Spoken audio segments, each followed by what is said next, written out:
გაიღო კარები, იყო სასწაული ეს ყველაფერი. Გასვენების დღისით სანამ გავასვე სამჯერ დაიძახა გულნაზი, მამაჩემა. ეს იყო შოკი ჩვენთვის. ეს იყო დიდი შოკი ჩვენთვის.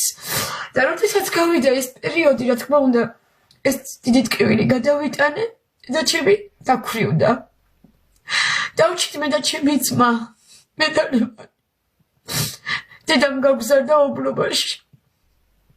გაჭირვებაც ჰქონდა, ჭადით გვიჭამნია და ჩვენ არა გვქონია ის, მაგრამ დედა ჩემი ყოველთვის გვერდში გვედგა. ყოველთვის გვერდში გვედგა და არ გვტოვებდა.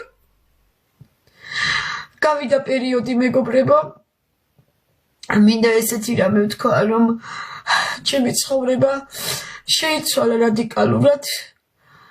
გავთხოვდი, მაგრამ არ გამიმართლდა. ანუ მე ვერ ვყვეოდი მამაკაცების გონებრივ აზრებში, რომ ის ლოთობდა, ის არაადვეკატური ადამიანი იყო, გონებრივად არ იყო ისეთი სერიოზული მოაზროვნე, რომ მას ქალი ეყარებოდა, გაუფრთხილდებოდა და ის ოჯახს შეინარჩუნებდა. მე არ შევცდი ადამიანია, რომ შევცდი ბუნებრივად, ვერ გავაანალიზე, როგორი მამაკაცი უნდა ამერჩევნა, როგორც არ უნდა მეცხოვრო. მაგრამ რომ შევქმენი ოჯახი, მე მაინც ხელი ჩავიქნიე. ართანაში რომ გავთხოვდი. რა თქმა უნდა, შევიყვარე ის ხალხი, შევიყვარე მეუღლე. გავაკეთე სახლი, მივედი შპალიერები გავაკარი, ახალი დიმანკრესლო მივიტანე. ყველაფერი შევცვალე, იმიტომ ღარიბულადაც ცხოვრობდა ძალიან. და იყო ინტერნეტში გაზრდილი ეს ბიჭი. ხო და ყველაფერი ისე გავაკეთე, დედა ჩემიც მოდიოდა, უხაროდა მაინც ეხლა რომ გლეხი ბიჭი იყო და მშრომელი, ანა ქურდი არ იყო და რაღაცა ეს ადამიანი. მაგრამ მოხდა ისე, რომ მე ლუკა გამიჩნდა.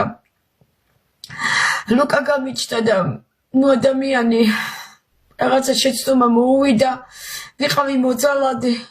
გადავიტანე ბევრი რამე ხალხო, ძალიან ბევრი რამე გადავიტანე, ძალიან ბევრი რამე. მაგრამ შვილს მაინც არ ვტოვებდი. შვილი თან მყავდა გვერდში. წავედი საკრებულოში. საკრებულო მოპოვართა სასადილოში დაგვტოვა და ბინის ქირასაც მიხდი და მე ჩემი ლუკა თან ამყავდა. თან დამყავდა ყოველთვის. ერთადერთი რაც ჩემს სიცოცხლეს ძალებს ამატებდა, შვილის სიყვარული იყო გულში, რომ ჩავიკრავდი 100 მაგად და 1000 მაგად ვიბადებოდი ხალხო. 1000 მაგის სიცოცხლე მერდლებოდა, 1000 მაგის სიყვარული რწმენა მესახლებოდა, უფრო მეტი ძალა მემატებოდა, შვილს გულში ვიკრავდი, მეგონა რომ მთელი ეკლესია მყავდა ჩაკრული, მაგრამ ის გამაგლიჯეს ზუსტად, რაც მე ძალებს მართმევდა. ზუსტად იმას ჩამომაშორეს, ვინც ჩემს გულში იყო ხალხო და არის მუდამ. ეს ტკივილი გადავიტანე ძალიან კატასტროფულად, ასე გეტყვით, აღარ მოვყვები ამ ყველაფერს. შემდეგ დავიწყე სამსახური საკრებულოში დამასაქმეს დიასახლისად ალექსანდრე გიორგობიანთან ქართულმა ოცნებამ. მაშინ იყო ბატონი პლატონი კალმახელიძე, ვიდეოც არის მომზადებული, მე როგორი მშრომელი გოგო ვიყავი, მუშაობდი ქართული ოცნების შტაბშიც, მუშაობდი ასევე საკრებულოში, ვიყავი ლიბერტი ბანკშიც დიასახლისი, ვიყავი ასევე რესტორნების მზარეულის დამხმარე, ლეკის სასტუმროში 6 წელი ვიმუშავე და ლეკის ჩემზე ძალიან არავინ არ უყვარდა იქ, მუშათა დემინაშვილი იცით ალბათ თქვენ ზოზომბუ აქ და რესტორნები და სასტუმროები, ეს კაცი ცნობილი არის, ყველა კარგად იცნობ თელავში. მარჯვენა ხელი ვიყავი მისი რო იტყვიან ბატონი შოთასი. და ყოველთვის იმას მეუბნეოდა, მეხმარებოდა რომ შვილთან ყოფილიყავი.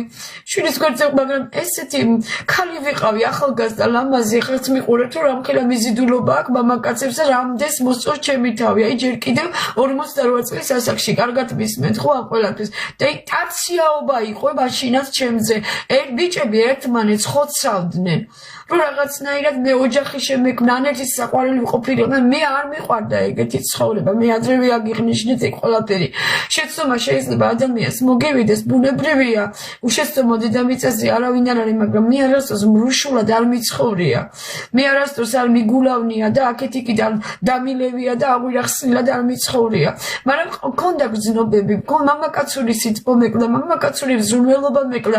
არასდროს მე ინტიმური კავშირის მომხრე არ ვყოფილი ვარ ხალხო. პირიქით გულში ჩახუტება მიყვარდა, მხოლოდ რომ ის ადამიანს უყვარხარ და ის გულში გიკრავს. სიტყვას განიჭებს, ეგ არის მეტი არაფერი, ქალურ ბედნიერებას გაგრძნობინებს. აი ეს იყო ჩემი ყველაფერი. მე მიყვარდა ოჯახი, ოჯახში საქმის კეთება, საჭმლის გაკეთება. ყოველთვის მიყვარდა ხოლმე კიდე ფრინველები როცა ყავს, ან ქათა მიყავს, ან რამე და გადიხარ და შენ ეზოში ფუსფუსებ და ყველაფერს აკეთებ. ასევე რომ ოჯახს ახვედრებ რაღაცას. მე სხვანაირი ქალი ვარ, მეგობრებო. მე სხვანაირი ტრადიციებით ვცხოვრობ. მე სხვანაირი ქალი ვარ, კარგად ვარ მიცნობ და მაბულინგებთ, ეგარი თქვენი ცრუ აზრები, ეგარი თქვენი უადგილო კომენტარები. არავისთვის არც ფული მომიპარია, არც ბეჭედი მომიპარია, არანაირი დანაშაული მე არავისთან არ მაქვს. პირიქით შოთა დემინაშვილს რო ჩაებარებინა მთელი სასტუმრო იქიდან ერთი კაპიკი და ოქრო არ ეკარგებოდა კაპილონში ბრაოში თორნიკეტს ეკითხეთ იქ რო ჩაებარებინა მთელი ბრაო და კაპილონი იქიდან არაფერი დაკარგია სარემონტო მასალებში დათო კირვალიძეს აკითხე როგორი მშრომელი ქალი ვიყავი ბოლო დროს აიხლა ერთი წელიანი რაც მე იქ არა ვმუშაობდა რაც უჩასწოლი გავხდი და იმის მერე აიდაირია ყველაფერი ერთი პირიქით ყველაზე მეტად ჩემი თავი უყვარდათ იქა ყველაზე მეტად და რატო უყვარდი იმიტომ რომ კარგი მშრომელი თანამშრომელი ვიყავი იმიტომ რომ კარგი ერთგული თანამშრომელი ვიყავი ყველაფერს გულიანად ვაკეთებდი ხარისხიანად ვაკეთებდი ვასუფთავებდი ვალაგებდი და არასდროს მე მეცამობა არ დამეწყია თელმა იცის თელმა კახეთმა იცის ეკლესიაში დილით რომ მე 9 საათზე წირვაზე ზარებს დავრეკავდი სეფისკვერს ვარიგებდი 3 ნახევარზე ლოცვებს ვესწრებოდი ღამის თემებს ვესწრებოდი ყოველი დღე წირვაზე დილით ფეხით დავდიოდი ყოველი დღე იმ ხელარწმენა მქონდა მუზეუმში მამა გიორგის დახმარე ვიყავი მამა ზაქარიასი მამა ილარიონისა მამა რომანოზის მოსწავლე ვარ და მთელი ალავერდის ეპარქიის მოღვაწე ვარ მე ალავერდის ეპარქიისა რომ მივდიოდი ხოლმე ტაქსით მიყვანდა ვინმე და ისეთი ბლამ კარგი გოგო ხარო ტაქსის შოფრები მეუბნეოდნენ შედი და მოიხსენიეო ჩვენი სახელი და სანთლებს მაძლევდნენ რომ მე მათი სახელზე სანთლები ამედო მოსახსენიებლები მეკავა ხელში რომ ხალხი მომეხსენიებინა ხატები მეკარა ხელში და ასე დავდიოდი ხოლმე გარეთ და მთელი ორგანიზებას უკეთებდი ხოლმე მრევლს მამაოს კურთხევით და მე ყოველთვის არც არავის არ ვაშინებ და არც არაფერს ვიტყვი ღვთის ჯვარი მაქვს ძალიან დიდი მე გეითხარით ადრევე თავში იმიტომ მე რომ ლოცულობ პირდაპირ უფალს ვესაუბრები პირდაპირ მთავარ ანგელოზების ჯვარსა და ძალას ვხედავ და შემდეგ უკვე ესე ნაშრომალი სულ მაგას ვიძახდი რომ ვიშრომებ მოვაკუჭე პულს მივამატებ და ჩემი შვილისთვის ბინას ვიყიდი მეთქი ჩემი შვილი მე გათხოვებას აღარ ვაპირებდი იმიტომ რომ არ უმართლებს ადამიანს და მამაკაცებში ცნები და ვერ პოულობ იმ ადამიანს ვინც მართლა ქალად გაქცევს ვინც მართლა გაგაბედნიერებს ვინც სიყვარული და ბედნიერები დაგავსებს უკვე გეკარგება ყველაფერზე წმენა მე უჩას არ ვთანხმდებოდი ხალხო არ ვთანხმდებოდი მე სახში წამოსვლას ვაპირებდი ისნიდან გავიცანი უთხარი როგორც ძმაკაცი როგორც ძმას ისე გიყურებ მეთქი არანაირად არ მქონდა მე იმის ინტერესი რომ უჩასწული გავხდებოდი ან მოსწოლი გავხდებოდი იმიტომ რომ ბევრი თხოვნელი მყავდა მაშინვე ბევრი თაყვანისცემელი მყავდა თავიდანვე მე მარტო იმას ვაპირებდი რომ ჩავედი თბილისში სანამ უჩას გავყვებოდი რომ ვიყავი მერიაში დავწერე განცხადება ბატონი კახიკალაძესთან დავწერე განცხადება რომ